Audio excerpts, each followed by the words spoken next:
Shinzō Abe was among the first people who told then the international community that Donald Trump in private is dramatically different from Donald Trump in public.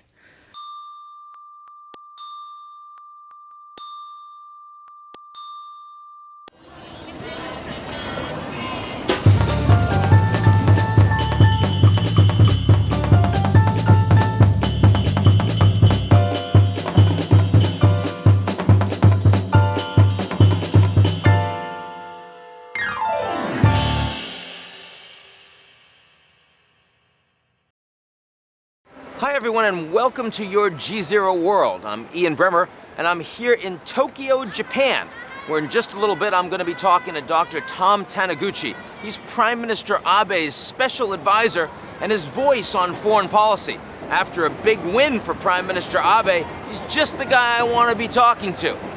But first, let's have your world this week. Big news this week, especially since I'm in Tokyo, was a big win for Prime Minister Abe. Japan today stands as sort of the only single-party democracy in the advanced industrial world. It was a surprise for many. He had 30% approval only about 6 months ago, but the North Korea flap and his opposition just imploding led to what is now a serious majority and a supermajority for his coalition. It's the one country where we're not seeing a lot of political polarization. Part of that is cultural. You remember after the horrible tsunami and earthquake and the nuclear catastrophe, the Japanese people in Tokyo actually volunteered to cut back on their energy and to ration and all of the rest. But it's also the fact that there's virtually no immigration in Japan, not many people to dislike, and also the fact that the population is shrinking. The middle class and the working class is disappearing in Europe and the United States. In Japan, the whole population is disappearing. The middle class and working class feels pretty good. Things are very different indeed in the Czech Republic, which just had their own elections, and there the populace won big. The second wealthiest person in the country, Andrej Babiš, and his ANO, or Yes party, got over 30%. It was anti-immigrant, and it was drain that swamp. They consider him the Trump of the Czech Republic, and he won despite the fact that the Czech economy is doing extremely well. Why? Because they don't like the migrants, they don't like the refugees, and it's an anti-establishment protest vote. Even more concerning, some 10% of the Czechs decided to vote for the Freedom and Direct Democracy Party. They want a complete ban on Muslims. In the Czech Republic, their leader suggests walking pigs outside of mosques. East Europe looks farther and farther away from core Europe on a daily basis. Euroscepticism continues to ride high. And one more story in Europe, this time to Spain. In Catalonia, the government refused to rescind their independence referendum declared illegal by the Spanish courts. Prime Minister Rajoy in Madrid has now responded. He says for the first time they're going to use Article 155 of the Constitution. That means that the government will be suspended. If they have new elections in Catalonia, they're only going to be more harshly oriented against the Spanish government. So why would Rajoy do that? He's doing it because it's a very popular measure everywhere else in Spain. They don't want the Catalans to leave. The real problem here is the economy is going to implode. While that happens, over 1,000 Catalonian companies have already either left or are making legal plans to do so. Going to hurt the Spanish economy too. Yet one more problem on a continent that really doesn't need it. And now, your big interview.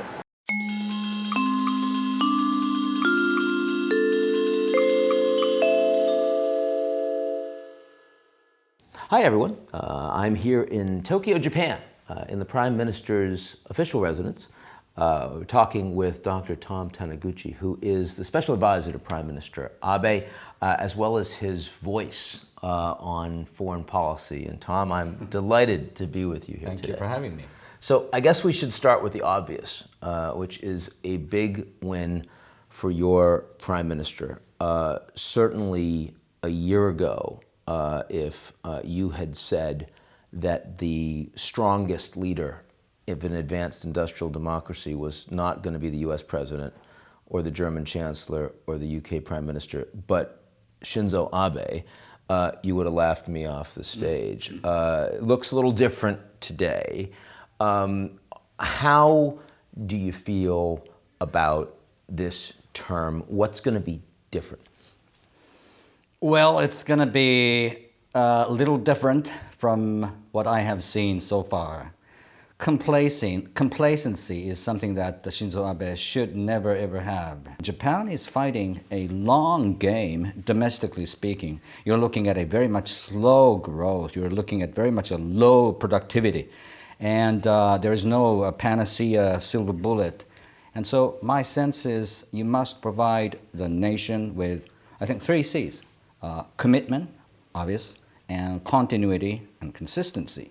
I think Shinzō Abe is willing to provide these 3s, and I hope that voters chose to buy those 3 C's for the moment. Now, let me, broadly speaking, one of the things that I found interesting is when Trump won the election, which was a surprise to everyone, including your prime minister, he got on a plane immediately.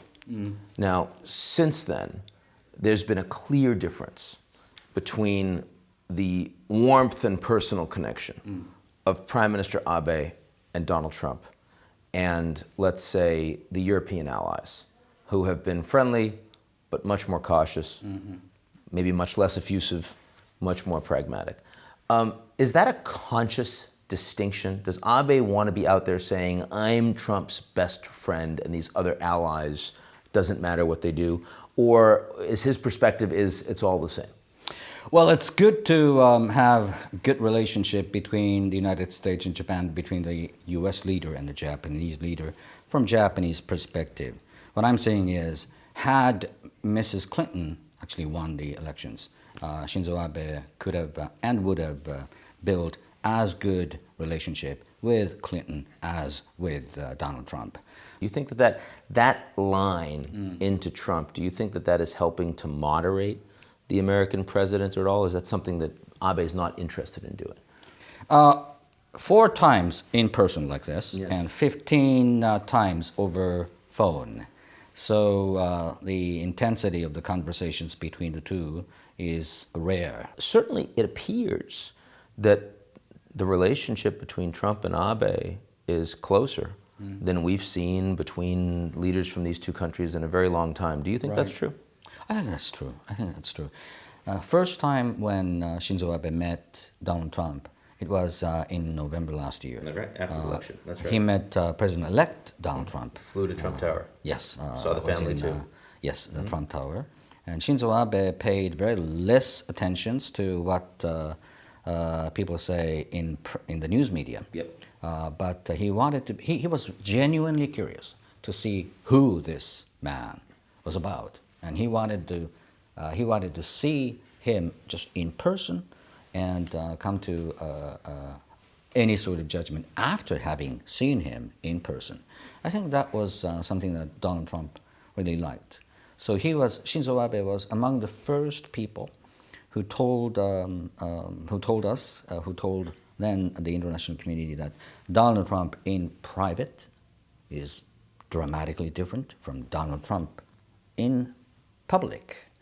Shinzō Abe told us that Donald Trump was very much a keen listener, listening like this, and then paid acute attention to whatever Shinzō Abe had to say.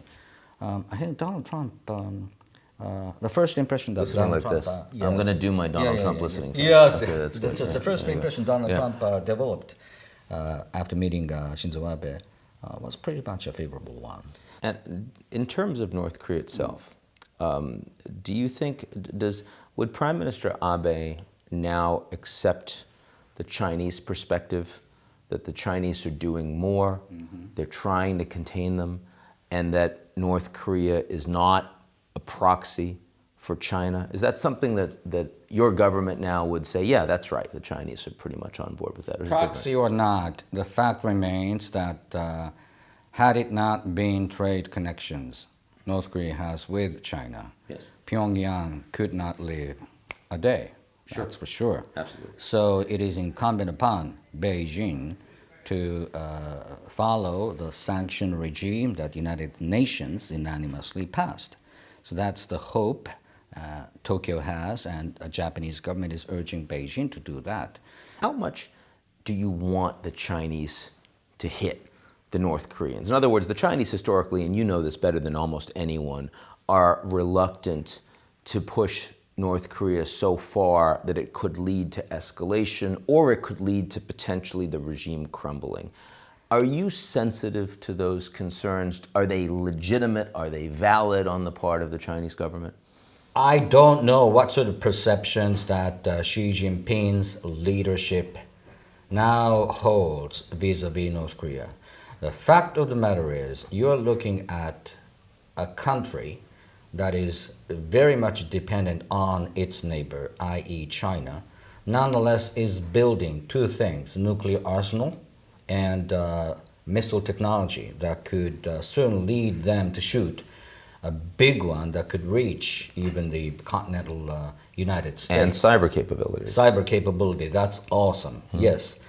And the question the international community poses now is that, is China going to tolerate all these, for whose sake?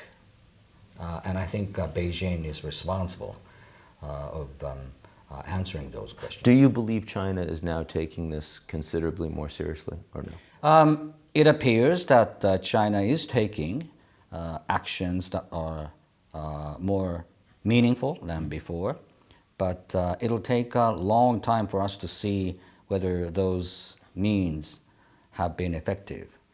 Again, what North Korea is doing is in itself a long game. It's a bit of a déjà vu because in the 1990s, we were equally alarmed. In the 2000s, we had something called the six-party dialogue framework. I remember. So, in a sense, we have come full circle. Now, what's changing is that China is pulling its own lever like this and trying to squeeze North Korea, and let's see how they will be effective. And when President Trump says diplomacy is not useful with the North Koreans, the Japanese on board with that? In general terms, it's very much an accurate description because there have been two presidents. Jimmy Carter went to Pyongyang, and Jimmy Carter used his master capability as a diplomat, meeting Kim Il-sung. And then China, Washington, Tokyo, Seoul, Moscow all got together and used the maximum power of our diplomacy, combined diplomacy. That was in the 2000s.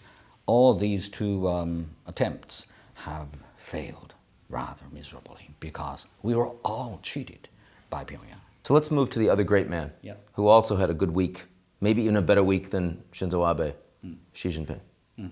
We just had a party congress. Yes. And the big seven are all Xi's men. Right.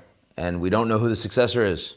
No. So do you think a strong Xi coming out of this party congress with the amount of power that he has individually, is that good for Japan or bad for Japan? I don't think it's black and white. But if I can tell you what's going on between Beijing and Tokyo, some people say that Japan and China are undergoing one of the most harsh winter seasons, if you like. Suppose it's true. Then I should say that it is like an Indian summer, right? It's warmer, and we're Just monsoons blowing through, basically. probably, but we're hoping next year. It's going to be the 40th anniversary since the signing of the basic treaty between the two nations. And 10 years previously, it was Hu Jintao that came to Japan and had an extended discussions with then leader. So we're hoping that it's going to be repeated by Xi next year. I remember when Abe was prime minister first time around, one of the things he talked about was creating a union of democracies across the region. China obviously pointedly not part of that, focused on values. Yes. It seems almost quaint now because the American president doesn't talk so much about values. Brexit, harder to talk about values. Does Abe talk as much privately about the importance of values and democracy as he used to? even more so than before. Does this worry him, what's happening in the world right now as a consequence of that? Well, that's what people say in the media, but Shinzō Abe is urging all others to wave the same banner as high as possible.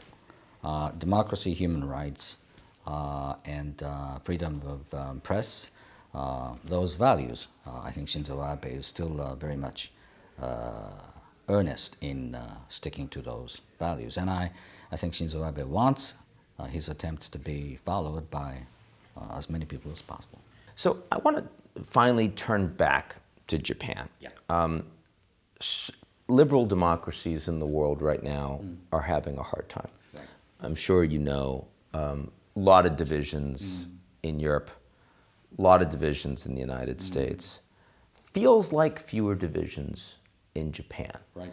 Is that true? And if it is, why do you think that is? I think that's true. If there is any deviation in terms of Japanese political culture from the rest, it is that the younger generations are supporting the incumbent.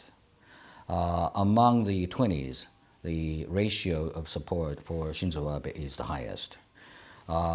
So there is no Bernie Sanders moment, there is no Corbyn moment in Japanese democracy. That's puzzling, puzzling for me as well. Young people are not wishing to have something dramatic change, but they are, well, the simplistic interpretation of which is the young people are risk averse because they are children of long-term economic malaise that's taken hold for so long. But liberal democracy, with all its faults and shortcomings, is the only regime that you could have and you should follow. That much, I think, has been extremely deeply understood by the Japanese, perhaps because we grew up believing that Japan in the 1930s badly failed in its fledgling democracy. So democracy is a curious animal. Well, it takes a lot of generations to be mature, and I don't think the Japanese people are confident that democracy is mature enough. So before alleging liberal democracy, I think a lot of people are still saying that, is this enough? Is our democracy mature enough? I think that's the question that a lot of people are still asking themselves. So on the back of this big election, what's the one thing in Japan that's worrying you that you think might actually go wrong? Yeah, it is. The country is a basket case of many challenges. You're looking at declining population. You're looking at 70-something killing 70-something.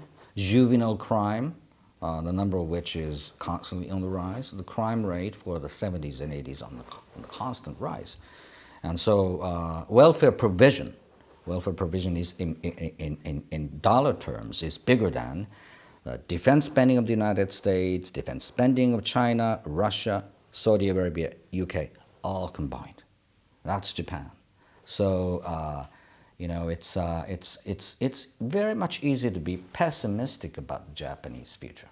So Shinzō Abe, not by design, but almost by accident, has to play a role as a cheerleader in chief. So what worries me very much is this smaller sense of self-efficacy among the young. Indeed. Well, with that, still in this world today, it's nice to see a little continuity and a little stability in a corner of the world that can use it. Tom Taniguchi, thank you so much. Thank you very much for having me. Great to see you, sir. Great to see you. Thank you.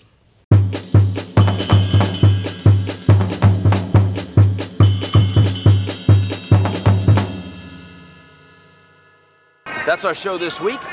Be sure to listen to our G0 World podcast with an extended interview with Tom Taniguchi wherever you happen to listen to podcasts. And I'll see you next week.